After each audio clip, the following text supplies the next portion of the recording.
Some decisions are easy, like playing your favorite song. Other decisions are hard, like choosing the right credit card. But that's mostly because the financial system is complicated. There's so many offers, rates, and products, but which one's best for you? That's why we reinvented Credit Karma to do the hard work for you. We scan for the latest offers from our trusted partners to help you find the best financial hits for your unique situation. That way you can spend less time saying, huh, and more time doing, well, anything. Download Intuit Credit Karma today and get everything you need to outsmart the system. This episode is brought to you by Essentia. A better you starts with better hydration. Essentia is on a mission to inspire people to do what matters most. Their proprietary ionization process transforms water from any source into ionized alkaline water, providing water that's 99.9% pure with a pH of 9.5 or higher. Essentia overachieving H2O, the #1 ionized alkaline water. Shop now. Join this energetic and ambitious trio who are empowering everyday women through their stories. They met as young, driven sales girls in their 20s and experienced all the excitement of early career success. Years later, life happened. They found themselves at new companies, still striving for progress in it all: career, families, and faith. They've all felt stuck or uninspired at times, but they've never stopped moving. Get ready for candid conversations, inspiring stories, and their big life lessons as they share it all. The good, the bad, and the funny. Welcome to Lead Like a Girl. Welcome to Lead Like a Girl. We are here today to have a discussion a little more with the trio here. Hello. About our careers. Welcome, Jamie and Coralyn. Nice to see you again. Hello. Nice to see you ladies as well. Get those red lips on today. Yes, always. I try. I'm going to change it up next time. I'm going to go to pink, Coralyn. So I want to just give a quick recap. So this is our second episode. So we are just really excited to continue the conversation. And so we touched a little bit about why we're here, what the heck are we doing here, how we met, kind of reminisced a little bit, went down memory lane. But I want to start off today with just kind of getting a good understanding of all of our career journeys for everyone so that they have a little understanding of in terms of our career. So for those that don't know my story, mine's kind of short but long. And that is I had some off like here and there jobs. I think I worked at Red Lobster for a couple of months. And now don't discount Red Lobster, the Cheddar Bay biscuits. Those are know next what? level. Come on. I took those things home all the time. They were really good.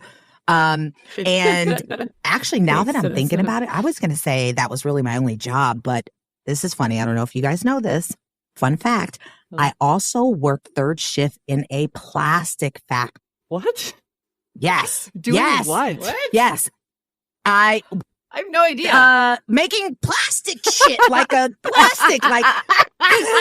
So these were like, what do you think we do in a plastic factory? Well, I'll tell you what. It's hella hot. Factory. How hot is that but again? I'll tell you, it's hot. It's hot. Time. And I worked third shift because by this time I already had Jonathan and and me and my husband at the time both worked at this plastic factory. Long actually, because I know what happened. He cheated with the manager, our manager. So that kind of ended that job at the plastic factory. Yes. So can't trust those. That happened. Anyway, didn't last long. That was dollar store. I totally forgot. I worked at Fred's dollar store. You guys probably never heard of that, but I did not see any of these jobs in your resume when we became friends. I'm just saying. I missed that.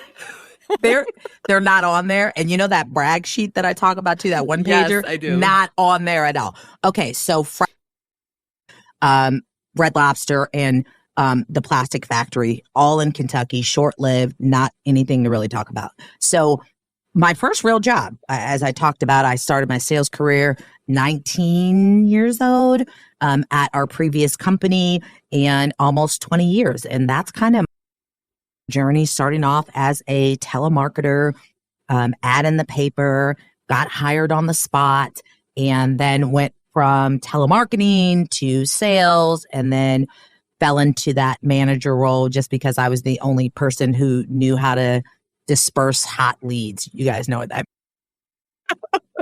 that was so hot. Those leads were super hot. Hotter than the plastic factory. that was a good one. Yes, thank you. They were. And listen, you guys didn't remember this, but this was a true story. You didn't do this. You totally missed opportunity. So when someone was late for work, we took their fresh letters. So you worked your butt off all week to get all of those, you made those cold calls. You had those fresh letters for the day before. Those were your people you were calling. If you were 1 minute, okay, Mr. Mignani, he was not playing about being late. Yes, I called him out. He doesn't care. He said it's okay. What is happening? That was a balloon for being late. He's there in spirit. And he just celebrated. For those of you celebrated listening, there himself was for a that feature awesome on the video that just had a celebration of lots of balloons. For people losing their fresh letters. Okay, That's so anyway, funny. that was funny, but we took people's fresh letters if there was one, they were 1 minute late. And so that right there, and we're going to talk about the lessons of that world, but that was the first. I'm a punctual person. I am never late. And if you get your fresh letters taken away a couple times, you will never be late for work as well. So that's my career journey. Jamie, tell us a little bit about your career journey up to our DB days. So I'm going to take it really, really far back. Oh, lemonade to stand. At age 11. Okay. 11. You guys, you had a lemonade put your stand, didn't seatbelt you? Yeah. on for this one. You know what?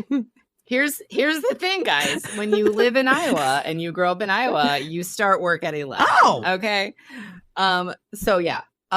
One of those kids that I babysat for the neighbors. And what's so funny is the neighbors that I babysat for, they had 3 kids who were just so naughty. The oldest daughter would take the baby and hide him in the doghouse or the shed. This is life in Iowa. So that I What couldn't is find this? him. Wait. This is Iowa. Wait. And I'm 11 years old. And I'm like, where's your brother? Just horrible. I remember I had a horrible sunburn one time and she jumped on my back and she knew it and she slapped my back really hard because I was sunburned. That was my first job. Wow. Got paid $1 an hour. Nice. Worth So every penny. cool. You were old. Yeah. And she, the very naughty girl is a daycare provider at present day. So anyway, after that was strawberry picking. You got paid by how many strawberries you picked. Were you number one? I And bet you you could were. eat I them bet while you were you the were number picking one them. strawberry picker Wait, are ever. you 12 at this point? Oh no. Or I ate them all. I just ate them. I just picked them and ate them because you could eat them. You got paid for how many you picked. One so I for ate you, them. 9 for me. 1 for you. Exactly. I was like, ooh, this is a big old juice. Yeah. One snort. After that. One snort. So, okay. After that was detasseling. So that is when you walk through a cornfield and you pull the tassels off the top of the corn stalks. It's really hard. You get a rash on your hands and your hands get cut up and you make about $7 an hour. Yeah, that's stage 1 of me and my working career. After that, I started, so as one does in high school, it's fast food, right? So I worked at Hardee's for a little bit, and then I love went those to Frisco Pizza Hut. burgers. Shout out to Hardee's Frisco burgers. Oh my gosh, yes! I know they're so good. Never had a Frisco burger. But I went to Pizza Hut. Oh, you should, girl. Get one before they close. Before all the Hardee's is not a Hardee's sponsor are of no this longer. podcast yet. Oh, For right. the record. For the record. Yeah. So I went to I was in college. I worked at Pizza Hut. I remember your Pizza Hut stories. Yeah. I mean, I was like 18, And they said, well, we want you to be a shift manager. So I was a shift manager. Nice. And then after that, they said, well, we want you to be an assistant manager. And I was in college, community college, I was like 18, 19 years old. And I was like, okay, well, I'll do that. And then when I was 20, they said, well, we want to send you to manager school. We want you to manage a Pizza Hut. And so at the time, when you're 20 years old, you're like, holy buckets, like $40,000 a year sounds like so much money because I'm freaking 20 and like I'm and in back college. then it was good money. Jamie. It was good money. It was. Yeah. It was. It was 1998. You didn't have to tell us the year, but I thought we were all still 29. it was 1998. That's when I I'm sorry, started. what? It was you said it was good money. I feel like I had to justify it here. Are you sure it was But 98? I went to manage. Yeah. Yeah. Oh, okay. No, 96. Okay. I'm sorry. I was going to say, because I started at 96. DB in No, 98. You're right. You are right. It was 96. Okay. So I ended up becoming the youngest manager of a Pizza Hut in Iowa at age 20. That is some And I'm afraid what happens day- if I clap. Can we do the not. balloons I again? left it That off. feature? I don't know. Can you do- How do you do that? But the thing that's so crazy that I think about to this day is like, when you're 20, 21, 22, you're out, you want to go party with your college friends, you want to go whatever. I had access to 2 kegs of beer at that Pizza Hut at age 20. Do you think I ever drank a beer? I never did. I was working late cleaning the oven and like being a whatever. good employee I is what should have that drank is. a beer. Absolutely. I really was. Rule Yeah. follower. Yes. That doesn't surprise me. So, oh my gosh. So like age 20, 21, decided to move to Minneapolis, kind of on a whim. My friend and I had like this, so I'm going to throw in a tidbit of information. I was a ring girl at boxing matches for a short period of time. And during that, now this one is Yeah. new for me. I knew that Oh, one. I knew that one. You did? Yeah. Can I Yeah. just ask what was your uniform? I'm just asking for the people it was a in the coral- back. It was a very fluorescent coral bikini with a numbered round 2. You still got the Oh, good form, I Jamie. can see this. That's still good form. Did I do it? Do you have pictures? Yeah. So, I do. Oh my God. I haven't showed you. I am so Okay, you never I'll show showed you. me that. You never showed me that. This is the first I'm learning, and I'm just truly disappointed. It was brief. Okay, we'll just say Your it was outfit brief. or the time or both. yes, yes, yes, all of the No. above. I also No, the can we time, note the time, that I Jessica promise. asked you Maybe what your both. I don't know. uniform was. Yeah, I mean, what was it called? I was trying to be, My Pizza Hut uniform. No, included that's not what I'm talking about. Okay, All right, sorry. So anyway, like long story, let's just get back to it. I'm like, I'm going to move to Minneapolis. Luckily, my cousin Sarah lived up there and I moved in with her for about 6 months. I interviewed at the company. The position was called public relations Director. Yes, we And were director. I was, Right. that was oh some my BS. gosh. Go ahead. I was so excited though, because I mean, think about it. Like I'm like freaking making pizza dough and mopping floors and Yeah. crap. And I'm in a small, and keep in mind, I'm in a small town. So my employees are high school kids. Yeah. Like I was the person who, I mean, granted, I did well there. Like I created a marketing, flyer that the company used, like, district wide. And I took the initiative to employ, kids who were bilingual, because we had a really large Mexican population in the town. And I was like, I was known as the employer who had all the pregnant high school girls. Oh, Because I was like, come on, girls, like they got to work. So I had like Look at 3 you. pregnant Women high empowerment school right girls. there. That's I fantastic. freaking loved them though. I Even mean, I back was like, then. mom, Right? I was like, yeah. I was like, I'm the mom around town.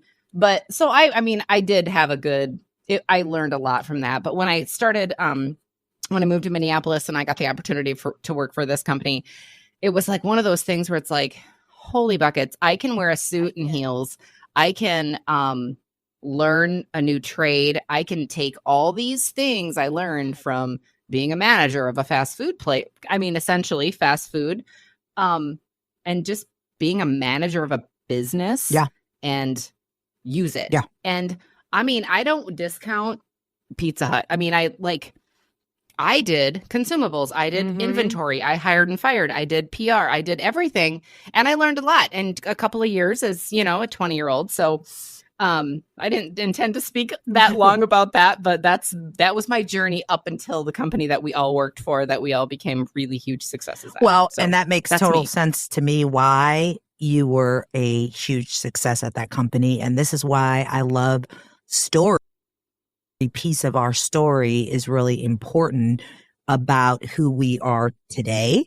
So yeah, and I learned some new stuff. How do you learn new stuff? I hear people tell me that, even family members, when they listen to previous episodes, they're like, when did that happen? Or you did that, or that's what was going on. Super cool that I learned something new today.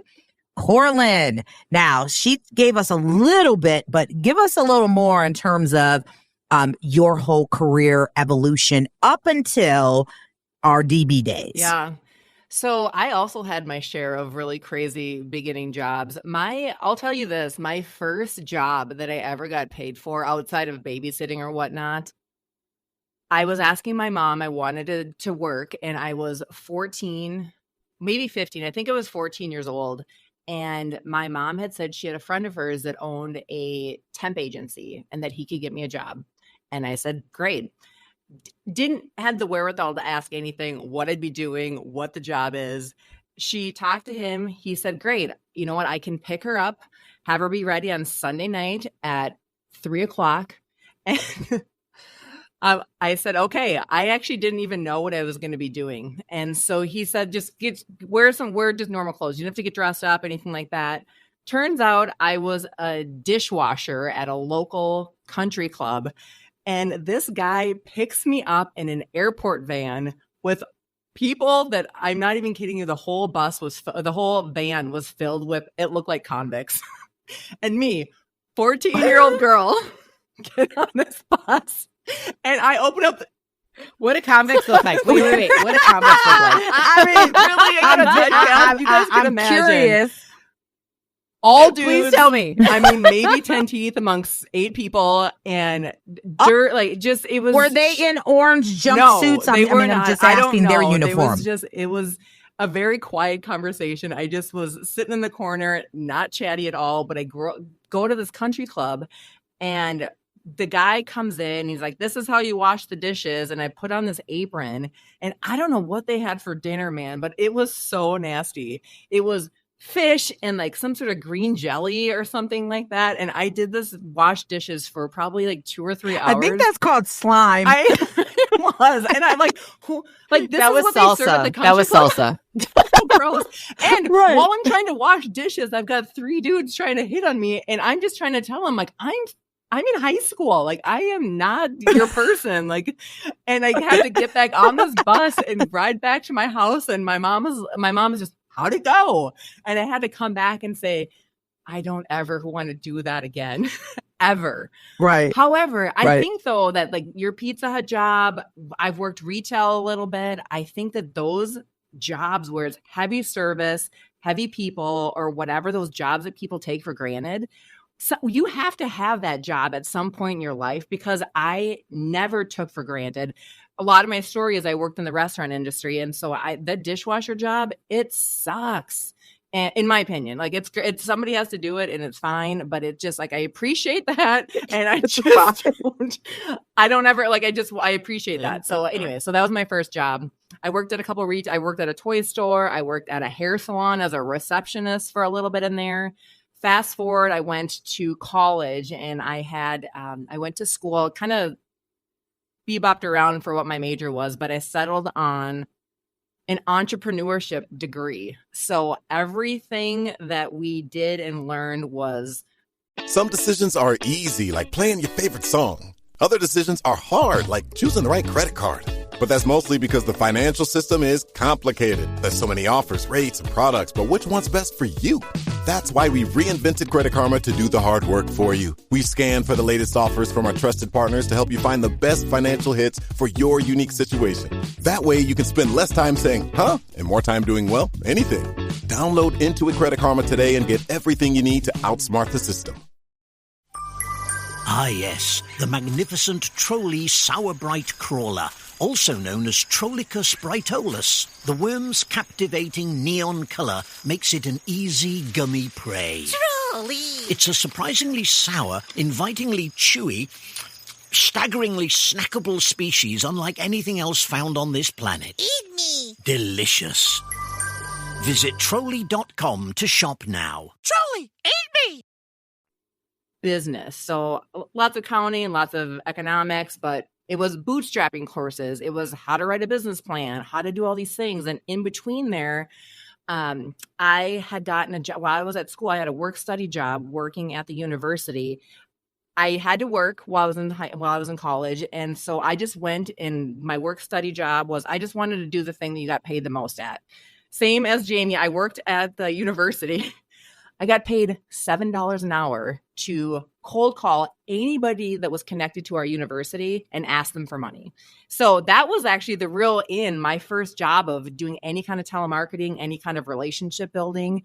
And I tell you, in probably 6 months, I raised $500,000 for this university. And I was looking at my paychecks that were $40 for... I'd raise $100,000 and I'd get paid like $6. It was just ridiculous. Like your first cue in of Right, your value, right, right? Let me ask you, Cor, did you like cold calling right off the bat? I did. People were scared to call people, and we had a script, and they asked you. We had questions asked to develop rapport with people, and I just loved listening to people's stories because a lot of people get excited about where they graduated from and telling their stories, and I just could listen to that, develop a little rapport, ask them for the ask, and not be afraid to be told no. You know, who is that, Got right? it. So these people were not, because I think back when I started cold calling, and I hated it, calling them trying to, talk about home remodeling and buying furniture, and they didn't want to talk to me, and they kept hanging up on me and calling me names. So I hated it probably for the first 3 weeks. But after that, when I started getting good at it, that's when people started saying yes. Right. I started liking it, but I hated it at And there's first. probably a little bit of that because nobody likes to keep doing stuff that they're bad at. But I think when you have that success, Right. and I got people to give up money, and I got to go up and ring the bell, and everyone is wondering, how are you doing this? Oh, the bell! Right? I mean, there has to be Yeah. a bell, right? There's a bell. Right. The bells are amazing.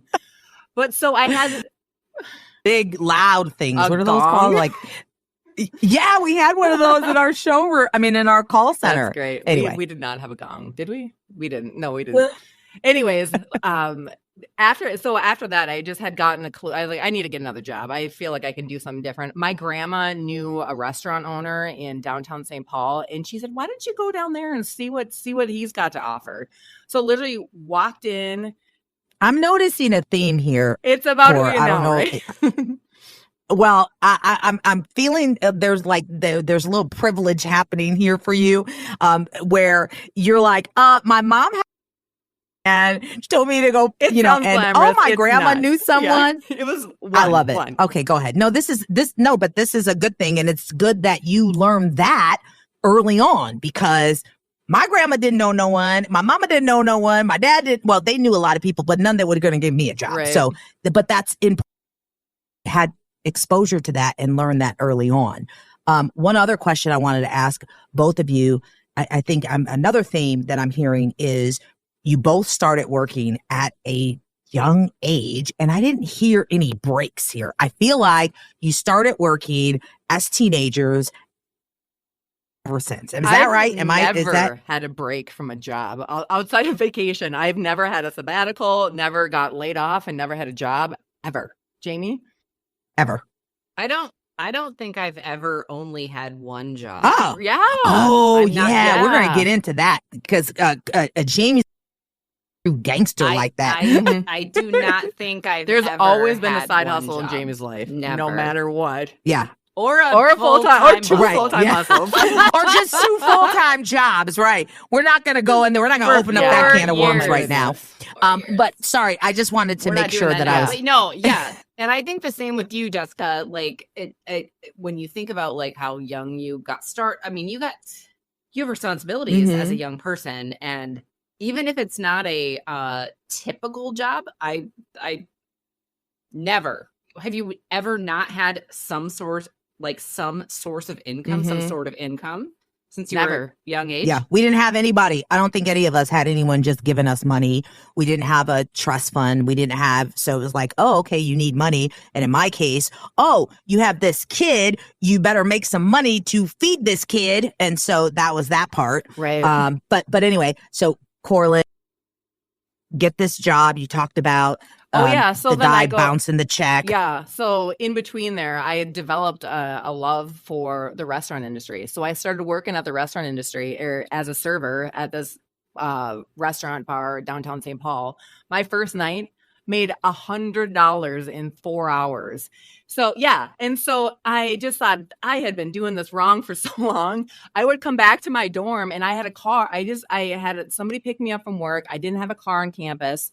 And I would go, so I wouldn't be able to get to the bank. And one day I remember my friend from college, she's rifling through my underwear drawer for whatever reason, but that was my bank. And I just had hundreds of dollars in cash in my drawer. And she's like, what are you doing? Are you dealing drugs or something? Like, no, I'm working at the restaurant and I don't get to the bank. And so she's like, I need to get a job there, So, but I had worked in the restaurant industry for a long time, which brings me to the company I shared in our last episode, that it was a advertising company that connected restaurants with hotels. And I thought, well, I wanted to, in between there, I ended up managing a restaurant. And I just realized that if you're not the owner of a restaurant, or if you're the owner, you're probably going to make money but it's long hours. But if you're a server or bartender, it's fun and a lot of money, but I wanted something more than that. So Did you ever want to open your own, being in that industry? Did you have a dream at that time to open your own bar or restaurant? Yeah, a little bit. It was one of those things that I thought like that would be really fun, but I never had that idea of like what it would be, maybe a franchise or something like that. But I just couldn't see the end without having a bank load too to be able to invest in it. And so into this advertising route, again, had a paycheck bounce, needed to find something different.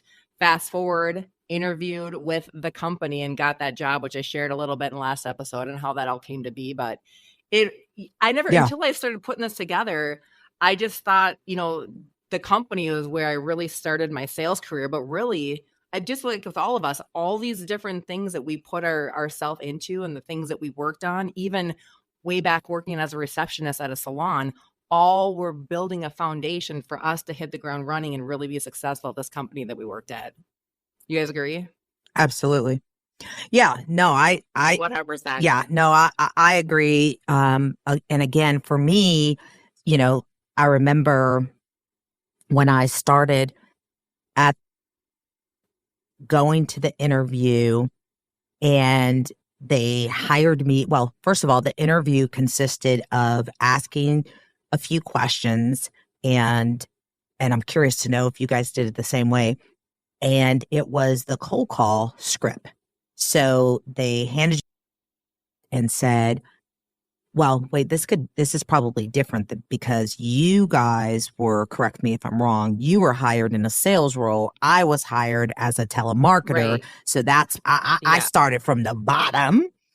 And we were directors. Exactly. Yeah, so we were directors. So with that being said, it was read this script out loud.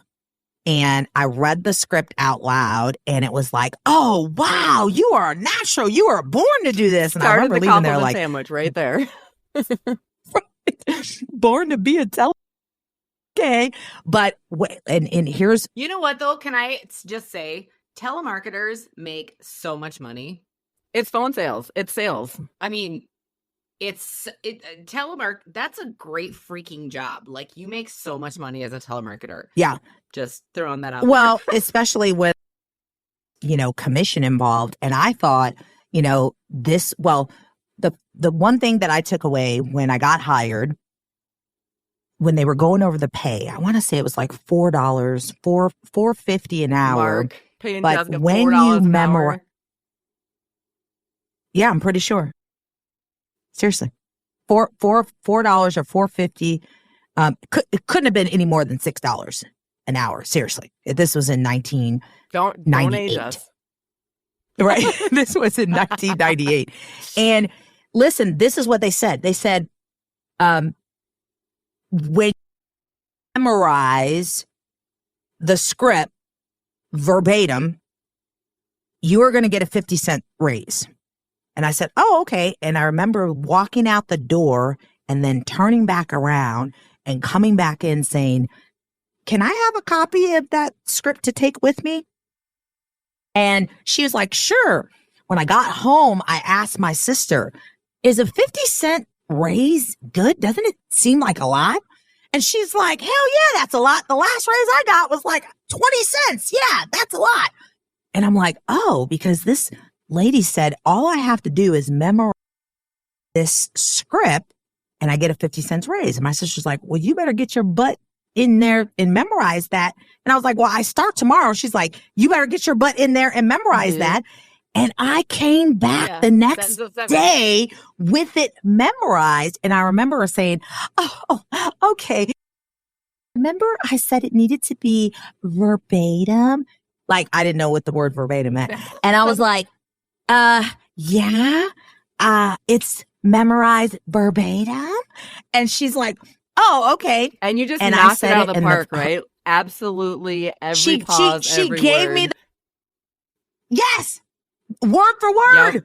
And I said, I want to get this out of the way because I want to make sure that this is not, well, starting tomorrow, I need my pay. I showed up early for my first day to say that script, to get my 50 cents starting that day. It's good. But that's a testament also to the efficiency of, like, you tell me what to do to be successful, and I'll do That's it. And that was already in me. Like, tell me what to do and I'll do it and I'll be successful. If that's what I need to do, I'll do it. Yep. I love that. Yeah. And that was already in me.